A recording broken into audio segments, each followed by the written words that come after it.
Bonjour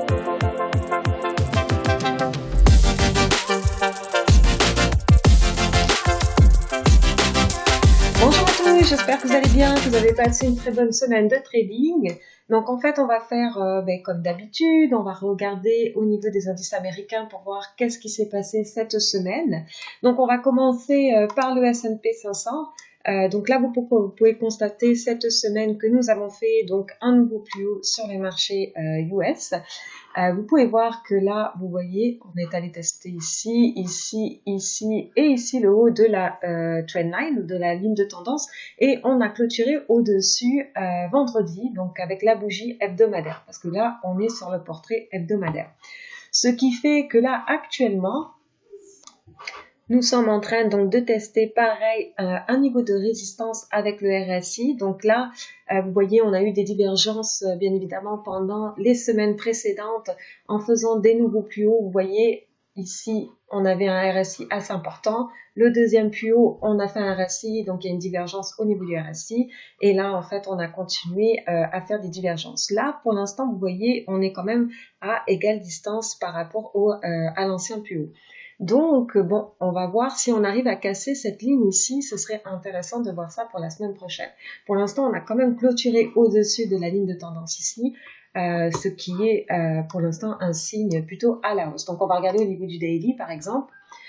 Au niveau du daily, honnêtement, vous voyez ici, bon, on a toujours ce gap ici qu'on n'a pas rempli, mais pour l'instant, de toute manière, le signe est toujours plutôt haussier. Il ne faut pas non plus aller contre la tendance. Donc, si on maintient au-dessus de cette ligne de tendance ici, on va maintenir des niveaux un peu plus hauts.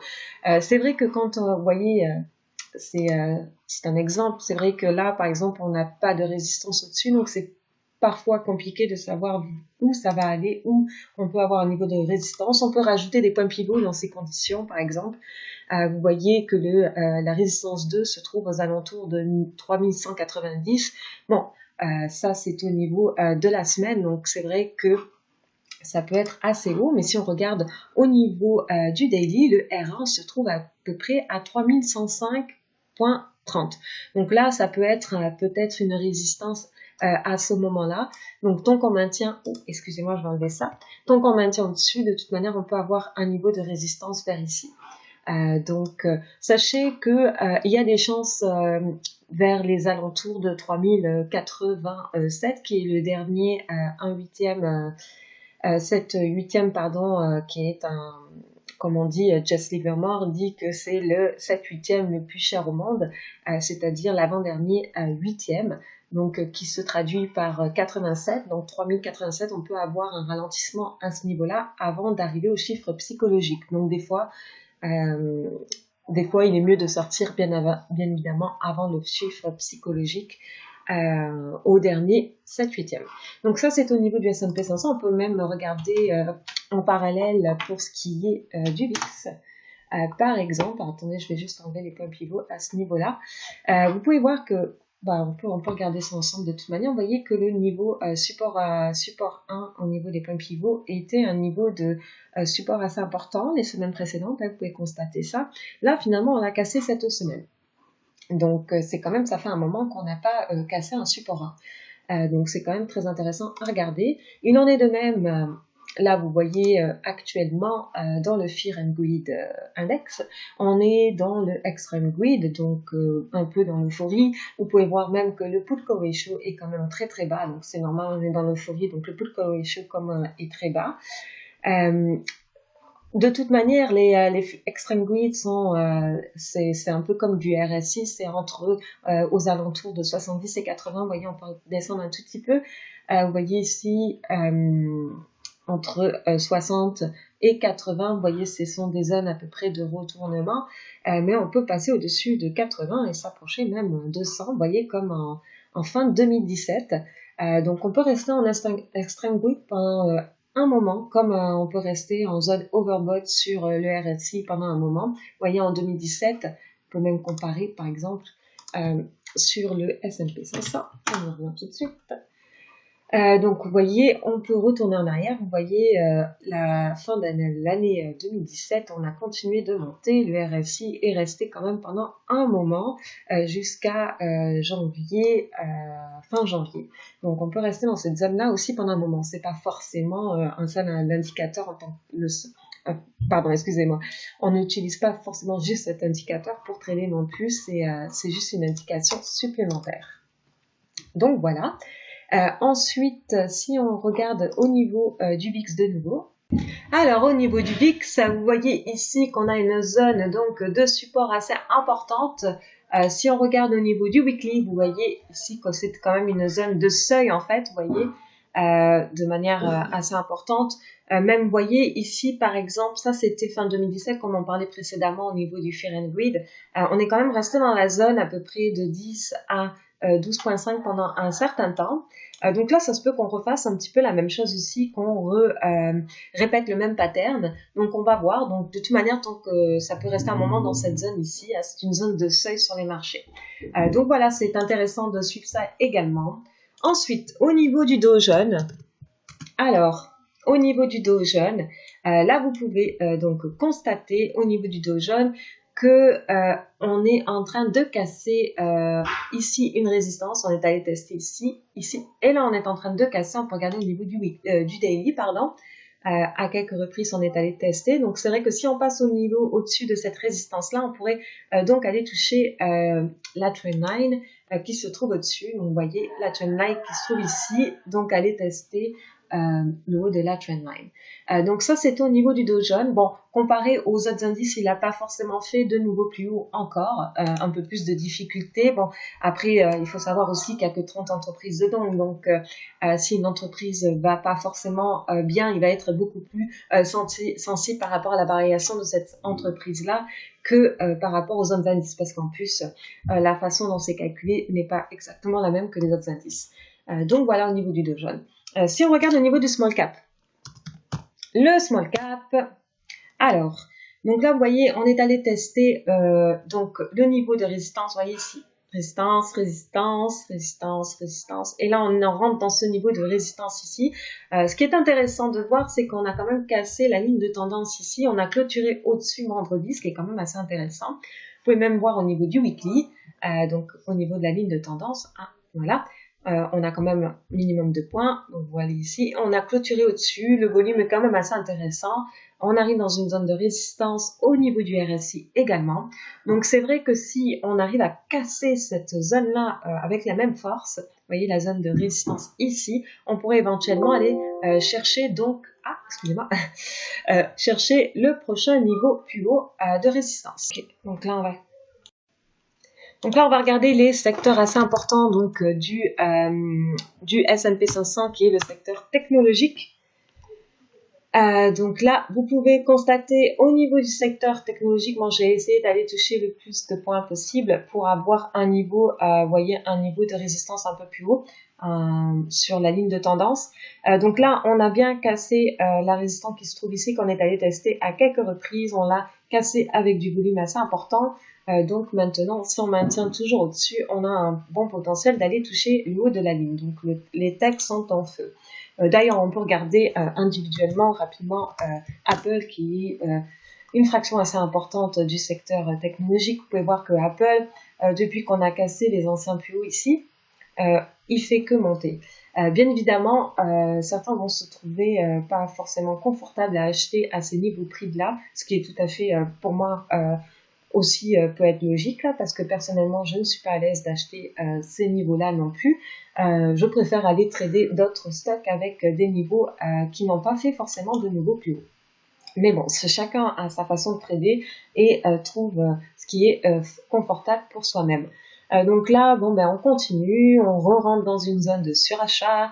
Donc à un moment donné, on va potentiellement avoir une correction, hein, parce que vous voyez, on est quand même déjà à 18% de la moyenne mobile de 100. Donc là, si vous constatez ici, on est quand même loin de la moyenne mobile de 100, 18%. Et puis là, on est pareil, approximativement à 18% de la moyenne mobile de 100. Donc là, on peut encore potentiellement pousser un petit peu, mais après, on pourrait avoir potentiellement un ralentissement ou une correction vers ces niveaux-là. Donc, je surveille. Bon, Apple, j'en parle parce qu'on a eu les earnings cette semaine. Donc, ça fait partie des grandes capitalisations boursières au niveau des marchés. Une des plus grandes, bien évidemment. Donc, c'est ça au niveau de Apple. Maintenant, on va regarder un autre secteur qui est le secteur, par exemple, de la santé, qui est quand même assez intéressant cette semaine. Alors, le secteur de la santé, vous pouvez voir ici, j'avais tracé donc une ligne de tendance ici. On est allé la tester, donc vous voyez ici, vendredi. Et bon, on a eu une poussée quand même assez importante, 3-4 journées avec des poussées assez importantes. Là, on est allé tester donc la zone de résistance au niveau de la ligne de tendance. Donc maintenant, on retrace un petit peu. Maintenant, est-ce qu'on va clôturer au-dessus? Ça risque d'être intéressant de voir si on arrive à clôturer au-dessus et aller au prochain niveau de résistance. Ça, c'est un des secteurs assez importants du S&P 500 en plus. Ou est-ce que éventuellement, maintenant, on va corriger? Donc moi, j'y vais niveau par niveau. Si on casse au-dessus, qu'on a une belle bougie sans forcément d'avoir deux mèches non plus, le volume qui l'accompagne, on pourrait éventuellement aller chercher la prochaine résistance. Cependant, si on repasse en dessous de ce niveau-là, aller chercher l'autre niveau ici. Et encore, si on repasse en dessous de ce niveau-là, aller chercher l'autre prochain niveau qui se trouve vers ici. Donc, vous voyez, voilà. Donc là, c'est pareil, hein, on avait quand même les moyennes mobiles depuis un bon bout qui étaient compilées les unes contre les autres parce qu'on variait dans un range assez important. Bon, ben là, on commence un petit peu peut-être à reprendre comment dire, direction. On va voir les prochaines semaines. Là, c'est vrai que ce sera intéressant de voir si on casse ça pour avoir un indicateur un peu plus directionnel dessus. Pour l'instant, on trade à travers un channel dessus, hein, comme vous pouvez constater. Hein. Vous voyez, c'est comme un bon channel. Bon, ben voilà, on va voir la semaine prochaine. Bon, là, quand même, on a eu le test dans la semaine. Vous voyez, la mèche quand même sur la ligne de tendance. Donc, c'est pour ça que je reste ouvert dans les deux sens pour éventuellement trader dans les deux sens. Donc, voilà. Le secteur financier. Donc, le secteur financier, on a quand même cassé au-dessus, vous voyez, de la ligne de tendance à long terme. Hein. Vous voyez, on a, bon, j'ai pris au moins 3 points minimum. Et puis là, on avait clôturé au-dessus. On a réussi à maintenir au-dessus. Donc, ce qui est quand même assez intéressant au niveau du secteur financier. De toute manière, si on regarde à peu près au niveau des banques individuelles, là, vous voyez, JPM, on reste quand même en force, que ça soit Citibank, c'est pareil, vous voyez, vendredi, c'est quand même une grosse journée assez positive.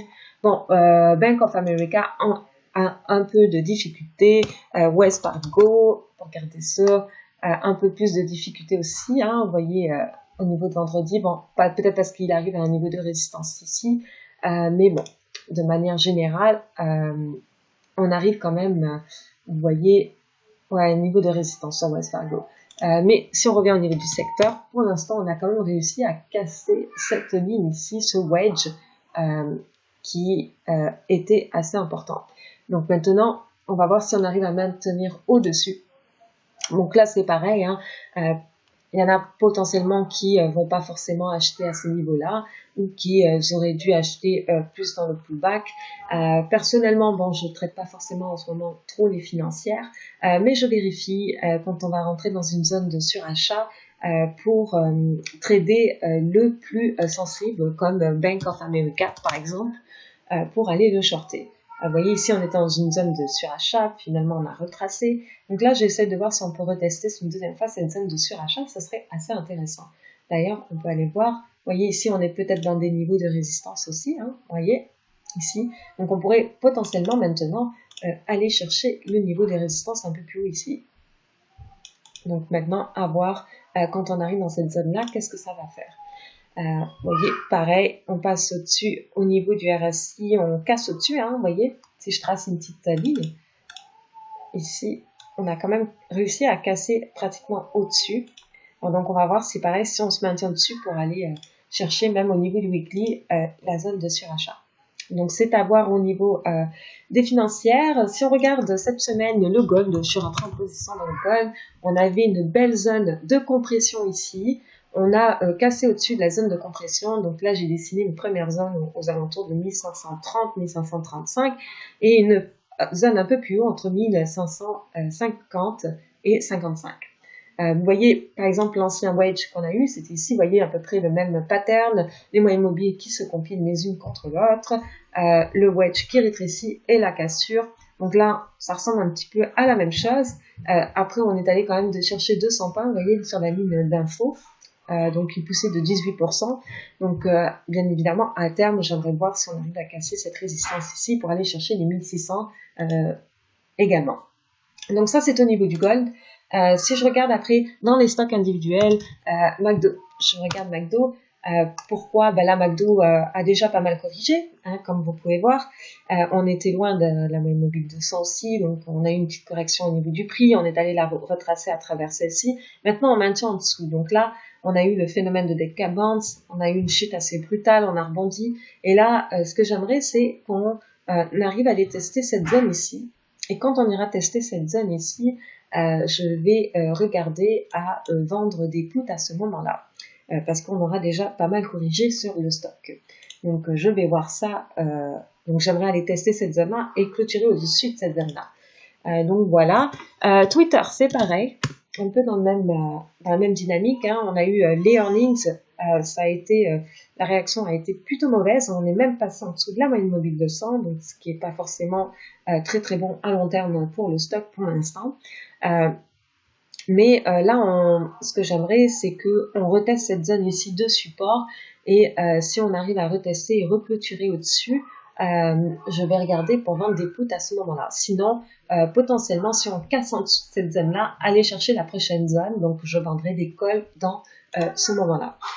Donc voilà, l'autre stock aussi que je suis rentrée la semaine dernière, c'est AMD, pour la simple et bonne raison que là, vous voyez, on est allé tester une fois, 2 fois, 3 fois, 4 fois, 5 fois. Quand même pas mal de tests sur ce stock-là. Donc là, on est quand même dans la zone de résistance. Je suis pas forcément toujours à l'aise de trader des nouveaux plus hauts, mais ce stock-là, je me sens, j'aime bien le setup parce qu'on a eu des des multiples tests. Et là, j'aimerais que ce multiple test, on le casse enfin.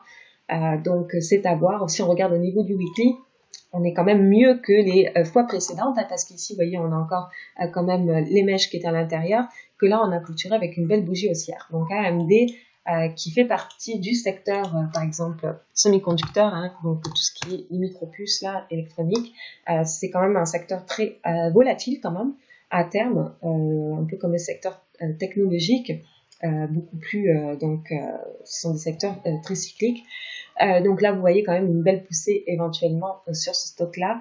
On a eu une cassure quand même de la résistance avec une belle bougie haussière ici. Et puis là, on continue. Donc on peut avoir encore un nouveau mouvement, peut-être même jusqu'aux zones 135, hein, je dirais, potentiellement.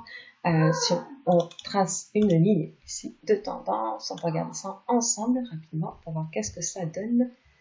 Voyons donc. Attendez, je vais faire ça. Je vais dézoomer. Alors, voyons donc. Donc, on pourrait potentiellement, là, on est quand même en train de tester un niveau de résistance ici, comme vous pouvez voir.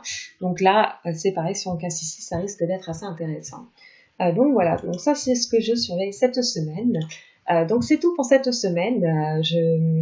Comme je le répète encore une fois, si vous n'êtes pas à l'aise à trader des choses parce qu'on a fait des nouveaux plus hauts, trader des choses qui correspondent à vos setups, ne vous lancez pas dans des positions pour trader. Attendez d'être, bien évidemment, d'avoir vos setups et d'être à l'aise avec votre position, c'est super important dans la gestion émotionnelle ensuite par la suite. De la trade, bien évidemment. Donc voilà, donc si vous avez aimé la vidéo, n'hésitez pas à mettre un pouce et si vous n'êtes pas encore abonné à ma chaîne, à vous abonner à ma chaîne YouTube. Je vous souhaite une très bonne semaine à tous.